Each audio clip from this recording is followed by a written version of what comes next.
Bonjour Willy, c'est Thomas. Bonjour Thomas. Willy, tu peux me dire ce que c'est qu'un chemin rural? Alors vois-tu, un chemin rural, c'est un chemin qui est affecté à l'usage du public, mais qui appartient quand même toujours au domaine privé de la commune. Et ils servent à quoi ces chemins ruraux? À l'origine, les chemins ruraux servaient à relier les maisons entre elles et à permettre les activités de l'époque du monde agricole. De nos jours, tout ça a forcément beaucoup évolué. Ce sont les routes et les autoroutes qui nous permettent de nous déplacer. Et les chemins ruraux ont malheureusement pour certains disparu ou sont très mal entretenus. Il en reste? Il y en a combien encore? Les chemins ruraux représentent aujourd'hui environ 750 000 km sur le territoire national. Alors, faute d'une reconnaissance suffisante, évidemment, avec le temps, ces chemins ont subi de multiples atteintes. De leur disparition, souvent, à la réduction de leur emprise, malheureusement, à la seule bande de roulement. Pourtant, à eux seuls, ils forment une trame naturelle d'une richesse inestimable pour la faune et la flore. Un de nos souhaits est de démontrer que l'on peut parler de nature tout en parlant de territoires façonnés par l'homme. C'est vraiment le cas pour les chemins ruraux. Nous voulons les voir revivre et montrer qu'avec cet exemple, exclure les activités humaines des territoires n'est pas une fin en soi.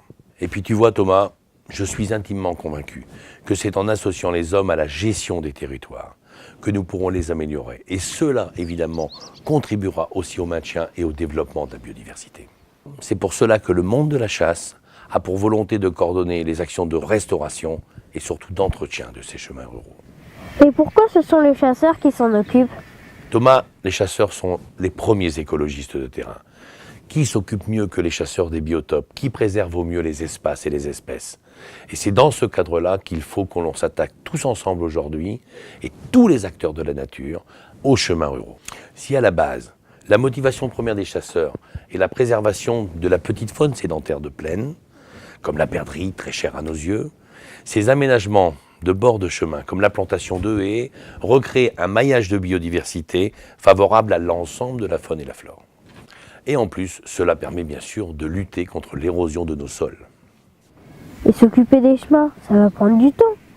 On a la passion pour cette nature, on a la passion pour ces espaces, donc du temps on en passe. Tu sais, la chasse, c'est 78 millions d'heures bénévoles en dehors de l'acte de chasse. C'est tout ce temps qu'on passe pour que la nature soit plus belle. Moi, on m'a dit que pour sauvegarder la nature, il ne faut pas que l'homme puisse y aller. Tu as raison, on a beaucoup parlé de ça.